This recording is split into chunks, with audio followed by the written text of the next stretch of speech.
ഭജനോദരാന്തസേവിതം കവിഭജൻഭൂതലസാരരക്ഷിതം ഉമാസുതം ശോകവിനാശകാരം നമാമി വിഘ്നേശ്വരപാദപങ്കജം.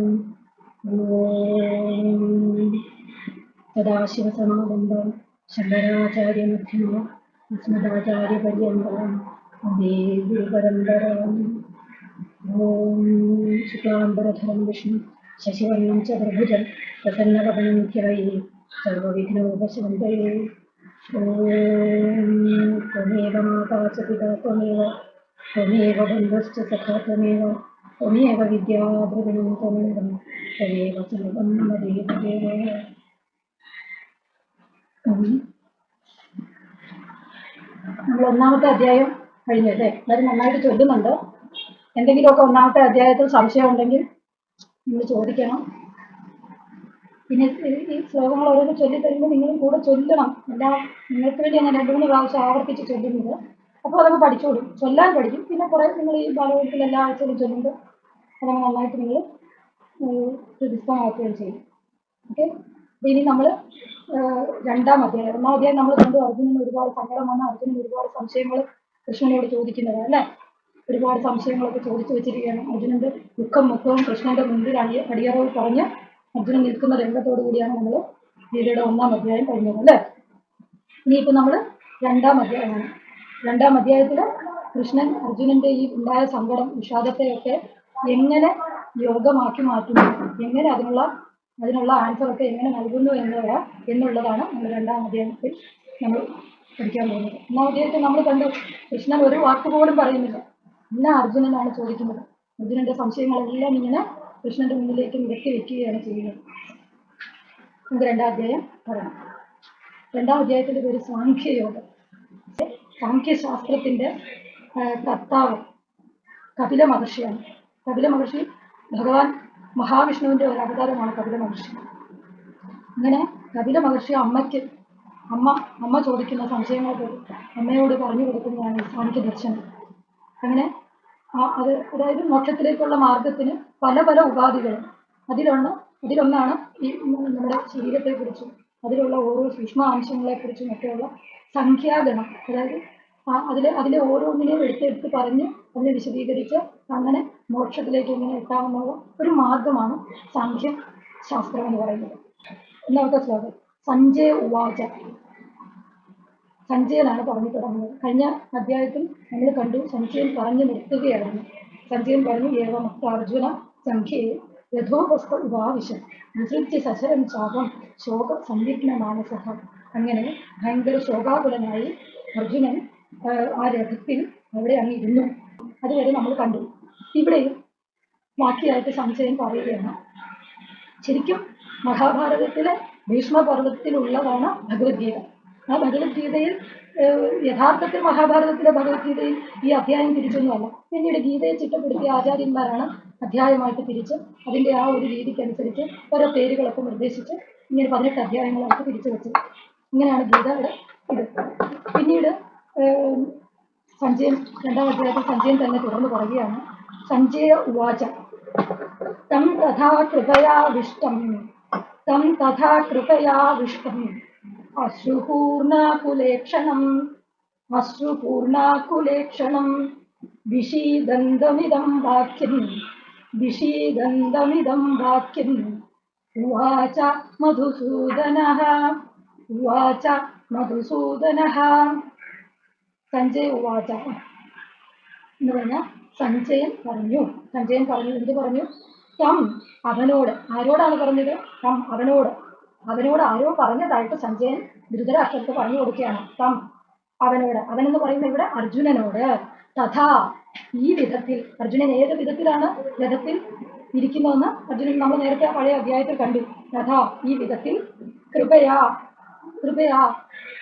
കരുണയാൽ, അതീവമായ കരുണയാൽ ബാധിതനായിട്ട്, കൃപയാ ആവിഷ്ടം ബാധിക്കപ്പെട്ടവനായിട്ട്, കൃപ കൊണ്ട് നമ്മുടെ ഉള്ളിലുള്ള ആ ഒരു കാരുണ്യം കൊണ്ട് ആ ഒരുപാട് കാരുണ്യം ഉള്ളിൽ ബാധിക്കപ്പെട്ടവനായിട്ട്, അശ്രുപൂർണാകുലേക്ഷണം കണ്ണുനീർ നിറഞ്ഞ കണ്ണുകളോട് കൂടിയവനായ, അശ്രുപൂർണമായ കണ്ണുകൾ നിറഞ്ഞു കുളുമ്പി നിൽക്കുന്ന അങ്ങനെയുള്ള കണ്ണുകളോട്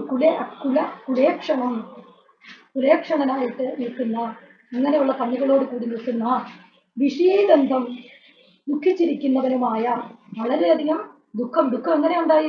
കരുണ കൊണ്ടുണ്ടായതാണ്, അല്ലാതെ പേടിച്ചുണ്ടായതല്ല. വിഷീദന്തം ദുഃഖിച്ചിരിക്കുന്നവനുമായ ഇതം വാക്യം ഇപ്രകാരമുള്ള വാക്കിനെ ഉവാച പറഞ്ഞു. ആര്? മധുസൂദനഃ. മധു എന്ന അസുരനെ നിഗ്രഹിച്ചിട്ടുള്ളവനായ ശ്രീകൃഷ്ണൻ മധുസൂദനൻ ഇപ്രകാരം പറഞ്ഞു. നമുക്ക് ഒന്നുകൂടെ നോക്കാം. സഞ്ജയ ഉവാച തം തഥാ കൃപയാവിഷ്ടം അശ്രുപൂർണാകുലേക്ഷണം വിഷീദന്തമിദം വാക്യം ഉവാച മധുസൂദനഃ. സഞ്ജയൻ പറഞ്ഞു, ആ വിധത്തിൽ കരുണയാൽ ബാധിക്കപ്പെട്ടവനായി അശ്രു നിറഞ്ഞ കണ്ണുകളോട് കൂടിയവനായി വിഷാദിച്ചിരിക്കുന്ന അർജുനനോട് ശ്രീകൃഷ്ണ ഭഗവാൻ ഇപ്രകാരമുള്ള വാക്കുകളെ പറഞ്ഞു, ഇല്ലെങ്കിൽ ഇപ്രകാരം പറഞ്ഞു. കൃഷ്ണൻ പറയാൻ പോകുന്നതായിട്ട് സഞ്ജയൻ ധൃതരാഷ്ട്രരോട് പറയുകയാണ്. ഇങ്ങനെ കഴിഞ്ഞ അധ്യായം വരെ നമ്മൾ കണ്ടു, അർജുനൻ രഥത്തിൽ സങ്കടപ്പെട്ട് ഇരിക്കുന്നു. രണ്ടാമത്തെ ഇപ്പൊ അധ്യായം തുടങ്ങുമ്പോൾ പറയുകയാണ്, ഇങ്ങനെ എങ്ങനെ സങ്കടപ്പെട്ട്? അത്യധികം കരുണയാൽ ആവിഷ്ടനായിട്ട്, ബാധിതനായിട്ട്, ഒരുപാട് കരുണയോട് കൂടിയവനായിട്ട്, അതുകൊണ്ട് ആ കരുണ കൂടിയിട്ട് ദുഃഖിച്ചിരിക്കുന്നവനായ അർജുനന് ഉള്ളിൽ കരുണ ആവേശിച്ചു, ഇല്ലെങ്കിൽ കരുണയാൽ ബാധിക്കപ്പെട്ടു. അതുകൊണ്ടാണ് അർജുനന് മറ്റുള്ളവരെ കൊല്ലാൻ മടി തോന്നുന്നത്, ഇല്ലെങ്കിൽ അതിൽ ദുഃഖം തോന്നി അർജുനൻ അവിടെ തളർന്നിരിക്കുന്നത്. എല്ലാവരെയും ഒന്ന് വിജയം വരിക്കുമെന്ന് പ്രതിജ്ഞയൊക്കെ ചെയ്ത് യുദ്ധകളത്തിലേക്ക് വന്ന അർജുനനാണ് അവിടെ തളർന്നിരിക്കുന്നത്. ആ അർജുനൻ, അങ്ങനെ കൃപയോട് കൂടിയ അർജുനൻ അശ്രുപൂർണാകുലേക്ഷണനായി കണ്ണുകൾക്ക് എല്ലാം കണ്ണുനീര് കൊണ്ട് നിറഞ്ഞ കണ്ണുകളോട് കൂടി അങ്ങനെ സങ്കടപ്പെട്ട് വിഷാദിച്ചിരിക്കുന്നവനായ അർജുനൻ ഇങ്ങനെ രഥത്തിൽ കുനിഞ്ഞിരിക്കുകയാണ്. ആയുധമെല്ലാം ഉപേക്ഷിച്ച്, ആയുധമെല്ലാം കാത്തുവെച്ച് രഥത്തിൽ ഇങ്ങനെ ഇങ്ങനെ സങ്കടപ്പെട്ടിരിക്കുന്ന അർജുനനോട് കൃഷ്ണൻ ഇപ്രകാരം പറഞ്ഞു. നമുക്കറിയാം, അർജുനൻ ഇവിടെ എതിർ സൈന്യത്തെ കണ്ട് പേടിച്ചിട്ടല്ല. അർജുനന് എല്ലാവരോടും ഇവരെല്ലാം കൊന്നൊടുക്കണമല്ലോ. അർജുനന്റെ കഴിവിൽ വിശ്വാസക്കുറവ് ഉള്ളത് കൊണ്ടല്ല, നല്ല വിശ്വാസമാണ്. കാരണം ഇവരെയൊക്കെ തോൽപ്പിച്ചിട്ടുള്ള ആളാണ് ഒറ്റയ്ക്ക് തന്നെ. അങ്ങനെയുള്ള അർജുനൻ സങ്കടപ്പെട്ടിട്ടോ ഇത്രയും ആളെ കണ്ട് പേടിച്ചിട്ടോ അല്ല, ഒരുപാട് ആൾക്കാരെ കണ്ട് പേടിച്ചിട്ടോ ഒന്നുമല്ല. പകരം ഇവരെയെല്ലാം എൻ്റെ കൈകൾ കൊണ്ട് കൊല്ലേണ്ടി വരുമല്ലോ എന്നോർത്ത് തന്നെയാണ്, അവനവന്റെ കഴിവിൽ വിശ്വാസം കൊണ്ട് തന്നെയാണ്. പക്ഷെ അവരെല്ലാം വധിക്കപ്പെടുമല്ലോ, ആ വധിച്ചാലാണ് എനിക്ക് യുദ്ധത്തിൽ ജയിക്കാൻ പറ്റുന്നത്, എനിക്ക് യുദ്ധത്തിൽ ജയിക്കാൻ കഴിയും, ആ വിശ്വാസം ആത്മവിശ്വാസം ഒക്കെ ഉണ്ട്. പക്ഷെ ഇവരെല്ലാവരെയും കൊന്നൊടുക്കണമല്ലോ എന്നുള്ള ആ ഒരു വലിയ സങ്കടം, ആ ദുഃഖത്തിൽ നിന്ന്, ആ കരുണയിൽ നിന്ന് മറ്റുള്ളവരെ എല്ലാം, ആ കാണുന്നവരെ എല്ലാം താനായി കാണുന്നത് കൊണ്ടാണ്. ഞാൻ തന്നെയാണ്, എൻ്റെ തന്നെ പ്രതിരൂപമാണ് എല്ലാം, ഈ സകല പ്രപഞ്ചവും. ആ പ്രപഞ്ചത്തിൽ എല്ലാത്തിനെയും അത്രയും കൃപയോടുകൂടി വീക്ഷിക്കുന്നവർക്കാണ് ഇങ്ങനെ ഒരു ഗീതാപദേശത്തിന് അർഹത വരുന്നത്. ഭഗവാനിൽ നിന്ന് ഗീത കേൾക്കാനുള്ള അർഹതയുണ്ടെന്ന് കാണിക്കുകയും കൂടിയാണ് ഈ ശ്ലോകം ചെല്ലുന്നത്. ഈ ശ്ലോകം, അടുത്ത ശ്ലോകമൊക്കെ നമുക്ക് ചൊല്ലുമ്പോൾ നമുക്ക് മനസ്സിലാകും എത്ര അർഹതയുണ്ട്, നമുക്കുമൊക്കെ അർഹതയുണ്ടോ എന്ന് നമുക്ക് മനസ്സിലാകും ഈ ഗീത കേൾക്കാൻ. അതാണ് ഇവിടെ പറയുന്നത്. അങ്ങനെയുള്ളവനായ അർജുനനോടാണ്, കൃപയോട് കൂടിയവനായ അർജുനനോട്, അതുകൊണ്ട് വിഷാദിച്ചിരിക്കുന്ന അർജുനനോടാണ് കൃഷ്ണൻ പറയുന്നത്. ഒന്നുകൂടെ ശ്ലോകം ചൊല്ലാം. സഞ്ജയ ഉവാച തം തഥാ കൃപയാവിഷ്ടം അശ്രുപൂർണകുലേക്ഷണം വിഷീദന്തമിദം വാക്യം ഉവാച മധുസൂദനഃ. അടുത്ത ശ്ലോകം കൂടെ നമുക്ക് എടുക്കാം. ശ്രീ ഭഗവാനുവാച. ഭഗവാനാണ് പറയുന്നത്. കുതസ്ത്വാ കശ്മലനിദം വിഷമേ സമുപസ്ഥിതം അനാര്യജുഷ്ടമസ്വർഗ്യം അകീർത്തികരമർജുന. കുതസ്ത്വാ കശ്മലമിദം വിഷമേ സമുപസ്ഥിതം അനാര്യജുഷ്ടമസ്വർഗ്യം അകീർത്തികരമർജുന. കൃഷ്ണൻ തുടങ്ങുകയാണ്. കുതസ്ത്വാ, ശ്രീ ഭഗവാൻ വാച, ശ്രീകൃഷ്ണൻ പറഞ്ഞു. കുതഹ, എന്തുകൊണ്ട്, എന്തു കാരണത്താലാണ്? ത്വാം, കുതസ്ത്വാം, അതിനെ സ്പ്ലിറ്റ് ചെയ്താൽ കുതഹ ത്വാം, എന്തു കാരണത്താലാണ് ത്വാം നിന്നെ, ഇതം കഷ്മലം ഈ മാലിന്യം, ഇതം കഷ്മലം, കഷ്മലം ഇതം എന്നുള്ളതിനെ തിരിച്ചതാണ് ഇതം കഷ്മലം. ഈ ഇതം എന്ന് പറഞ്ഞാൽ ഈ മാലിന്യം, കഷ്മലം മാലിന്യം, ഈ ഒരു മാലിന്യം, ഈ ഒരു മൗഢ്യം, ഈ ഒരു മൂഢത, ഈ ഒരു ഫൂളിഷ്നെസ് നിന്നെ ബാധിച്ചത്. വിഷമേ, വിഷമേ എന്ന് പറഞ്ഞ പ്രതിസന്ധി ഘട്ടത്തിൽ, സമുപസ്ഥിതം ഈ ഒരു പ്രതിസന്ധി ഘട്ടത്തിൽ, സമുപസ്ഥിതം എവിടെ നിന്ന് പ്രാപിച്ചു, എവിടെ നിന്ന് വന്നു, അനാര്യജുഷ്ടം അനാര്യം ആര്യന്മാർക്ക് ചേരാത്തത്, ശ്രേഷ്ഠന്മാർക്ക് ചേരാത്തത്, ആര്യന്മാർക്ക് ചേരാത്തത് എന്ന് പറഞ്ഞാൽ ശ്രേഷ്ഠരായിട്ടുള്ളവർക്ക് ചേരാത്തത്, അനാര്യജുഷ്ടം ശ്രേഷ്ഠന്മാർക്ക് ചേരാത്തതും അനാര്യന്മാർക്ക് സന്തോഷം ഉണ്ടാക്കുന്നതും ശ്രേഷ്ഠരല്ലാത്തവർക്ക് സന്തോഷം ഉണ്ടാക്കുന്നതും, ശ്രേഷ്ഠന്മാർക്ക് അനാര്യദുഷ്ടം എന്ന് പറഞ്ഞാൽ ശ്രേഷ്ഠന്മാർക്ക് ചേരാത്തത് എന്ന് പറഞ്ഞാൽ ശ്രേഷ്ഠന്മാരല്ലാത്തവർക്ക് ചേരുന്നത്, അല്ലെങ്കിൽ അവർക്ക് സന്തോഷം കൊടുക്കുന്നത്. അങ്ങനെ രണ്ട് രീതിയിലും പറയാം. അസ്വർഗ്യം സ്വർഗത്തെ പ്രാപിക്കാൻ കഴിയാത്തത്, സ്വർഗത്തെ നിരോധിക്കുന്നത്, നമുക്ക് സ്വർഗം കിട്ടാത്തത്. അസ്വർഗ്യം സ്വർഗത്തെ പ്രാപിക്കാൻ പറ്റാത്തത്. അകീർത്തികരം അപകീർത്തി ഉണ്ടാക്കുന്നത്, കീർത്തികരത്തിന്റെ ഓപ്പോസിറ്റ്, സ്വർഗത്തിന്റെ ഓപ്പോസിറ്റ്, അതാണ് അസ്വർഗ്യം. അകീർത്തികരം അപകീർത്തിയെ ഉണ്ടാക്കുന്നത്, അല്ലെങ്കിൽ കീർത്തിയെ ഉണ്ടാക്കാത്തത്. അപകീർത്തി പകരം കീർത്തിയെ ഉണ്ടാക്കാത്തതെന്ന് പറഞ്ഞാൽ അപകീർത്തിയെ ഉണ്ടാക്കുന്നത്. അർജുന, ഹേ അർജുന, ഹേ അർജുന, നിന്റെ ഈ പ്രതിസന്ധി ഘട്ടത്തിൽ നിനക്ക് എങ്ങനെ ഇങ്ങനെ ഒരു അവസ്ഥ ബാധിച്ചു എന്നാണ് ചോദിക്കുന്നത്. ശ്രീകൃഷ്ണ ഭഗവാൻ പറയുകയാണ്, ഹേ അർജുന, പ്രതിസന്ധി ഘട്ടത്തിൽ ഇങ്ങനെ രണ്ട് സൈന്യങ്ങൾ തമ്മിൽ യുദ്ധം ചെയ്യാൻ തയ്യാറായി അതിന്റെ നടുവിൽ നിൽക്കുക, അങ്ങനെ ഒരു പ്രതിസന്ധി ഘട്ടമാണ്. അങ്ങനെയുള്ള പ്രതിസന്ധി ഘട്ടത്തിൽ ശ്രേഷ്ഠന്മാർക്ക് ചേരാത്തതും സ്വർഗപ്രാപ്തിക്ക് തടസ്സമുണ്ടാക്കുന്നതും ദുഷ്കീർത്തികരവുമായ ഈ മൗഢ്യം, ഈ മൂഢത നിന്നെ എവിടെ നിന്ന് പ്രാപിച്ചിരിക്കുന്നു? ഭഗവാൻ ചോദിക്കുകയാണ്. ശ്രീ ഭഗവാനുവാച കുതസ്ത്വാ കശ്മലമിദം വിഷമേ സമുപസ്ഥിതം അനാര്യജുഷ്ടമസ്വർഗ്യം അകീർത്തികരമർജുന. ശ്രീ ഭഗവാനുവാച കുതസ്ത്വാ കശ്മലമിദം വിഷമേ സമുപസ്ഥിതം അനാര്യജുഷ്ടമസ്വർഗ്യം അകീർത്തികരമർജുന. ഇവിടെ നോക്കൂ, ഇത് ശ്രേഷ്ഠന്മാർക്ക് യോജിക്കാത്തതാണ്, സ്വർഗപ്രാപ്തി ഉണ്ടാക്കാത്തതാണ്, അകീർത്തിയെ ഉണ്ടാക്കുന്നതുമാണ് എന്നൊക്കെ കൃഷ്ണൻ പറഞ്ഞു. അങ്ങനെയുള്ള ഒരു കാര്യം എന്താണ് അർജുനൻ ചെയ്തത്? എനിക്ക് യുദ്ധം ചെയ്യാൻ വയ്യ എന്ന് പറഞ്ഞ് പിന്തിരിയാൻ ശ്രമിച്ചത്. അതിനെയാണ് കൃഷ്ണൻ ഇവിടെ പറയുന്നത്. ഈ പ്രതിസന്ധി ഘട്ടത്തിൽ ഇവിടെ യുദ്ധം ചെയ്യാൻ വയ്യാതെ നീ ഇങ്ങനെ തളർന്നിരിക്കുന്നത്, ഈ അവസ്ഥയാണ് ശ്രേഷ്ഠന്മാർക്ക് യോജിക്കാത്തത്. അതായത് നമ്മുടെ അർജുനന്റെ കർത്തവ്യം എന്താണെന്ന് മറന്നുപോയി അതിൽ നിന്ന് പിന്തിരിയാൻ ശ്രമിക്കുന്ന, അതിൽ നിന്ന് ഒളിച്ചോടാനായിട്ടുള്ള അർജുനന്റെ ഈ ശ്രമത്തെയാണ് ഭഗവാൻ ഇങ്ങനെ പറയുന്നത്.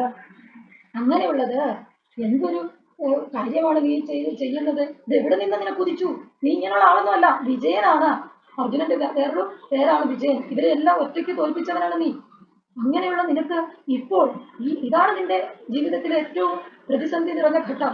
ഇവിടെ നിനക്ക് ജയിച്ചേ പറ്റൂ, നിന്റെ കർത്തവ്യത്തെ നിനക്ക് നേടിയേ പറ്റൂ, ചെയ്തേ പറ്റൂ. അങ്ങനെയുള്ള ഒരു അവസരത്തിൽ വന്ന് നീ നിന്നിട്ട്, കാരണം അറിയാം, പാണ്ഡവരെല്ലാം കൂടുതൽ വിശ്വാസം അർപ്പിച്ചിരിക്കുന്ന അർജുനനിലാണ്. കൗരവന്മാർക്കെല്ലാം ഏറ്റവും പേടി സ്വപ്നവും ഈ അർജുനനിൽ തന്നെയാണ്. അങ്ങനെയുള്ള നിന്നെ നീ എങ്ങനെയാണ് നിനക്കിത് തോന്നുന്നത് ഈ അവസ്ഥയിൽ എന്ന് അർജുനനോട് ഭഗവാൻ ചോദിക്കുകയാണ്. ഇവിടെ നമുക്ക് നോക്കാം, നമ്മളൊക്കെ ഇങ്ങനെ പ്രതിസന്ധി ഘട്ടത്തിൽ ഓരോരോ എക്സ്ക്യൂസസ് പറഞ്ഞ് നമ്മൾ കണ്ടു, പഴയ കാര്യങ്ങളൊക്കെ കണ്ടു. നമ്മൾ ഒന്നാമത്തെ അധ്യായത്തിൽ നമ്മൾ എങ്ങനെ ഓരോ പ്രശ്നങ്ങളിലും വന്ന് നിൽക്കുമ്പോൾ നമുക്കുണ്ടാകുന്ന ചിന്തകൾ, നമ്മൾ അതിൽ നിന്ന് ഒളിച്ചോടാൻ ശ്രമിക്കുമ്പോൾ നമ്മുടെ മനസ്സിനെ തന്നെ തൃപ്തിപ്പെടുത്താൻ വേണ്ടി പറഞ്ഞുകൊണ്ടിരിക്കുന്ന, ഇല്ലെങ്കിൽ അതിനുവേണ്ടി കണ്ടെത്തുന്ന ഉപായങ്ങൾ ഒക്കെ നമ്മൾ ചർച്ച ചെയ്തതാണ് അല്ലേ. അതുപോലൊരു പ്രതിസന്ധി ഘട്ടത്തിലേക്ക് അർജുനൻ വന്ന് നിന്നിട്ടാണ് ഈ ആയുധമെല്ലാം ഉപേക്ഷിച്ചിട്ട് യുദ്ധം ചെയ്യാൻ തയ്യാറല്ലെന്നും പറഞ്ഞിരിക്കുന്നത്. ഇങ്ങനെയൊക്കെ നമുക്കും പ്രതിസന്ധികൾ ജീവിതത്തിലേക്ക് കടന്നു വരുമ്പോൾ നമ്മളും ഒക്കെ അതിൽ നിന്ന് ഒളിച്ചോടാൻ, ഒന്നുകിൽ സൂയിസൈഡ് ചെയ്യുക, ഇല്ലെങ്കിൽ മദ്യം, മയക്കുമരുന്ന് അതിലൊക്കെ ചെന്ന് പെടുക. ഒരു ചെറിയ അവസ്ഥ പോലും നമ്മൾ തരണം ചെയ്യാൻ കഴിയാതെ അതിൽ നിന്നുള്ള ഒളിച്ചോട്ടമാണ് ഈ മദ്യവും മയക്കുമരുന്നും അല്ലെങ്കിൽ ജീവിതം തന്നെ അവസാനിപ്പിക്കുക എന്നൊക്കെയുള്ള തീരുമാനങ്ങളും ഒക്കെ. അതിലേക്കൊക്കെ നമ്മൾ ചെന്ന് പെട്ടുപോകും. ഇതുപോലുള്ള ഓരോരോ മനസ്സിന് ദൗർബല്യം വരുമ്പോൾ അവിടെ ആ മനസ്സിനെ, ആ ദൗർബല്യം, ദുർബലമായ മനസ്സിനെ എങ്ങനെ ദുർബലമായി, പേടിച്ചിട്ട് ദുർബലമായതല്ല, കരുണയായിട്ട്, അതായത് മറ്റുള്ളവരോടുള്ള സഹാനുഭൂതി കൊണ്ട്. അങ്ങനെയാണ് അർജുനനെ കരുണയാൽ ആവേശിതനായിട്ടാണ് അർജുനൻ ആയുധം താഴെ വെച്ചത്. നമുക്ക് തോന്നും നമ്മുടെ നല്ല മനസ്സുകൊണ്ടായിരിക്കാം നമ്മൾ ചിലപ്പോഴൊക്കെ പിന്തിരിയാൻ തയ്യാറാകുന്നത്, നമ്മുടെ പ്രതിസന്ധി ഘട്ടത്തിൽ നിന്നൊക്കെ, ഇല്ലെങ്കിൽ നമ്മളുടെ ചില ലക്ഷ്യങ്ങളിൽ നിന്നൊക്കെ നമ്മളൊന്ന് പിന്മാറിയേക്കാമെന്ന് വിചാരിക്കുന്നു. പക്ഷെ അവിടെയും നമുക്ക് നല്ല ഒരു മനസ്സുണ്ടെങ്കിൽ, നമ്മുടെ ഒരു നമ്മൾ നല്ല നന്മയോടുകൂടി ചിന്തിച്ചാണ് മുന്നേറാൻ ശ്രമിക്കുന്നതെങ്കിൽ അവിടെ ആ പ്രതിസന്ധികളെ എല്ലാം തരണം ചെയ്ത് മുന്നേറാൻ നമുക്ക് നമ്മുടെ ഉള്ളിൽ ഒരു ബോധസ്വരൂപനായി ഭഗവാൻ ഇരുന്ന് നമുക്കൊരു ഉണർവ് നൽകും. ഏത് പ്രതിസന്ധി ഘട്ടത്തെയും തരണം ചെയ്യാൻ. ഒരു നിമിഷത്തെ നല്ല വീണ്ടും വിചാരത്തോടു കൂടി നമ്മൾ തരണം ചെയ്തു കഴിഞ്ഞാൽ പല ആപത്തിൽ നിന്നും നമുക്ക് രക്ഷപ്പെടാനാകും. നമ്മളെ പ്രലോഭിപ്പിക്കാൻ പല ആൾക്കാരും ഉണ്ടാകും. ആത്മഹത്യയിലേക്ക് നയിക്കാൻ വരെ പല പ്രേരണകളും പലരും കാരണമാകും. ഇല്ലെങ്കിൽ മദ്യപാനം, മയക്കുമരുന്ന്, ഇതിനൊക്കെ പ്രേരണ നൽകാൻ ഒരുപാട് ആൾക്കാരുണ്ടാകും. പക്ഷെ നമുക്ക് അതിലൊക്കെ പെട്ടുപോയാൽ പിന്നെ നമുക്കൊരു മോചനമില്ല. പക്ഷെ ഇവിടെ നമുക്ക് ആ ഒരു ദൃഢമായ ചിത്തം ഉണ്ടെങ്കിൽ, ആ ഭഗവാനിൽ അർപ്പിതമായ ഒരു ബോധം നമ്മളിൽ ഉണ്ടെങ്കിൽ, നമ്മളിൽ ആ ഒരു നന്മ ഉണ്ടെങ്കിൽ അവിടെ നമ്മളെ കൈപിടിച്ച് ഉയർത്തി നമ്മളെ മുന്നോട്ട് നയിച്ച് നമ്മുടെ കർത്തവ്യത്തിൽ നമ്മളെ പ്രാപ്തരാക്കാനായിട്ട് അർജുനൻ എങ്ങനെ ഭഗവാൻ ഉപകരിച്ചു, അതുപോലെ തന്നെ ഭഗവാന്റെ അനുഗ്രഹം നമുക്കും ഉണ്ടാകും. ആ ഒരു അനുഗ്രഹം ഉള്ളത് കൊണ്ടാണ് നമ്മളൊക്കെ ഗീത കേൾക്കാൻ ഇവിടെ ഇരിക്കുന്നത്. നമ്മളുമൊക്കെ അർജുനനെ പോലെ അർഹരാണ്, ഈ ഗീത കേൾക്കാൻ അർഹരാണ്. അതുകൊണ്ടാണ് നമുക്കൊക്കെ ഇവിടെ ഇങ്ങനെ ഒരു സത്സംഗത്തിൽ വന്നു ചേരാനും ഇത് പറയാനും കേൾക്കാനും ഒക്കെയുള്ള ആ ഒരു അവസരം ഉണ്ടാകുന്നത് തന്നെ. അപ്പൊ നമുക്ക് ഗീത കേട്ട് ഗീതയിലൂടെ മുന്നോട്ട് നീങ്ങിയാൽ ഒരു പ്രതിസന്ധി ഘട്ടത്തിലും നമ്മൾ തളർന്നു വീഴില്ല. പകരം അവിടെ കൂടുതൽ ഉണർവോടെ നമ്മൾ മുന്നേറും. ജീവിതത്തിൽ അങ്ങനെ നമ്മൾ ലക്ഷ്യപ്രാപ്തിയിലേക്ക് എത്തിച്ചേരാൻ സാധിക്കും. അതിനാണ് ആദ്യ ശ്ലോകം തന്നെ നമ്മൾ ആ ഒരു മനസ്സോട് വേണം ആദ്യ ശ്ലോകത്തെ തന്നെ നമ്മൾ സമീപിക്കാൻ. നമുക്കെല്ലാം പരീക്ഷയായിട്ടായിരിക്കാം, അല്ലെങ്കിൽ ജീവിതത്തിൽ ഓരോരോ ഇനിയിപ്പം പരീക്ഷ കഴിഞ്ഞ് ജോലി നേടണം, അങ്ങനെ ഓരോരോ ജീവിതത്തിൽ ഓരോ ഘട്ടത്തിലും നമുക്ക് ഓരോരോ പ്രതിസന്ധികളെ തരണം ചെയ്ത് മുന്നോട്ട് പോകേണ്ടതുണ്ട്. കുഞ്ഞുങ്ങളായ നിങ്ങൾക്കൊക്കെ ഇപ്പൊ പരീക്ഷ പോലുള്ള പ്രതിസന്ധികളായിരിക്കും. ഇല്ലെങ്കിൽ പഠിക്കാനുള്ള സമയം വേസ്റ്റ് ആക്കാതെ പഠിക്കണം, അങ്ങനെയൊക്കെയുള്ള അവസരങ്ങളാണ് നമ്മുടെ മുന്നിൽ പ്രതിസന്ധികളായിട്ട് വരുന്നത്. അതിന് തടസ്സങ്ങളായിട്ട് പല കാര്യങ്ങളും. അതിനെയൊക്കെ നമുക്ക് എങ്ങനെ തരണം ചെയ്യാം എന്നൊക്കെയാണ് നമ്മൾ ഇതിലൂടെ പഠിച്ചു പോകുന്നത്. അപ്പൊ നമുക്ക് ഇങ്ങനെ നമ്മളെല്ലാം ഇതിന് അർഹരാണെന്ന് ആദ്യം തന്നെ മനസ്സിൽ ഉറപ്പിച്ചുകൊണ്ട് നമുക്ക് മുന്നോട്ട് നീങ്ങാം. ഇനിയും കൃഷ്ണൻ ഒരുപാട് കാര്യങ്ങൾ പറയുന്നതൊക്കെ നമ്മുടെ മനസ്സിലേക്ക് ആവാഹിച്ചെടുക്കാൻ നമ്മളും അതൊക്കെ ആയിത്തീരാം. ഗീത പഠിച്ച് ഗീതയിലൂടെ മുന്നേറാൻ നമുക്കും ഒക്കെ കഴിയാൻ നമുക്ക് ഈ ഗീതയിലേക്ക് നമ്മൾ അതൊക്കെ അർഹരാണ്. ഇപ്പൊ ഈ ശ്ലോകത്തിലൂടെ നമ്മളത് മനസ്സിലാക്കുന്നു. അങ്ങനെ നമ്മൾ പഠിച്ച് മുന്നോട്ട് പോകാൻ നമുക്ക് കഴിയും. ഇനിയുള്ള ശ്ലോകങ്ങളൊക്കെ നമ്മൾ ശ്രദ്ധയോടെ പഠിച്ച് മുന്നോട്ട് പോകാം. അപ്പൊ ഈ ശ്ലോകം ഒന്നുകൂടെ ചൊല്ലാം, ഓരോരുത്തരായിട്ട് ചൊല്ലാം. സഞ്ജയ ഉവാച തം തഥാ കൃപയാവിഷ്ടം അശ്രുപൂർണകുലേക്ഷണം വിഷീദന്തമിദം വാക്യം ഉവാച മധുസൂദനഃ. ശ്രീഭഗവാനുവാച കൃതസ്ത്വാകശ്മലമിദം വിഷമേ സമുപസ്ഥിതം അനാര്യജുഷ്ടമസ്വർഗ്യം അകീർത്തികരമർജുന. ആരാണ് ചൊല്ലുന്നത്? ഞാൻ ചൊല്ലിക്കോട്ടെ. സഞ്ജയ ഉവാച തം തഥാ കൃപയാവിഷ്ടം അശ്രുപൂർണകുലേക്ഷണം വിഷീദന്തമിദം വാക്യം ഉവാച മധുസൂദനഃ. ശ്രീഭഗവാനുവാച കുതസ്ത്വാകശ്മലമിദം വിഷമേ സമുപസ്ഥിതം അനാര്യജുഷ്ടം അകീർത്തികരമർജുന. ഇനി ആരാണ്?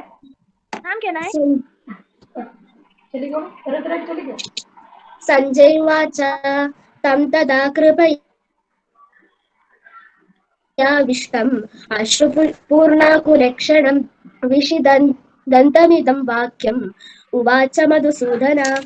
ശ്രീഭഗവാനുവാച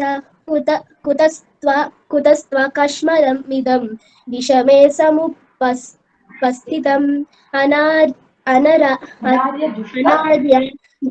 അനാര്യജുഷ്ടമസ്വർഗ്യം അകീർത്തികരമർജുന. सञ्जय उवाच तं तथा कृपयाविष्टम् अश्रुपूर्णकुलेक्षणं विषीदन्तमिदं वाक्यम् उवाच मधुसूदनः श्रीभगवानुवाच इतस्ततः कस्मलं मिदं विषमे समुपस्थितम् अनार्यजुष्टमस्वर्ग्यम् अकीर्तिकरमर्जुन वेरि गुड चलिए तत्पड़काओ ओके सञ्जय उवाच चन्दे उवाच तं तथा कृपयाविष्टम् तदा तं तथा तथा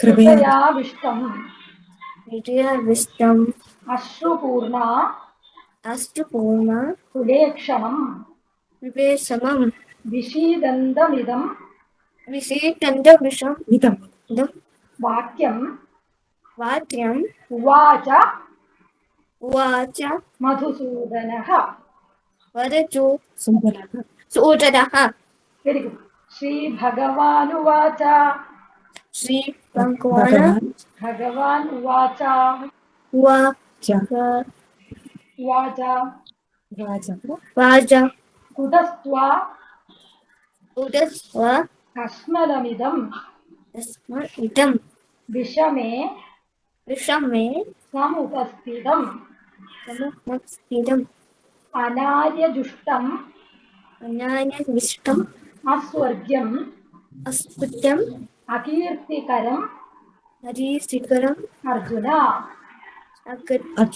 അർജുന വെരി ഗുഡ് ഓക്കെ അപ്പൊ എല്ലാവരും നന്നായിട്ട് പഠിക്കുക 2 ശ്ലോകമേ നമ്മൾ പഠിച്ചോളൂ അത് നന്നായിട്ട് പഠിക്കുക ഓക്കെ നമസ്കാരം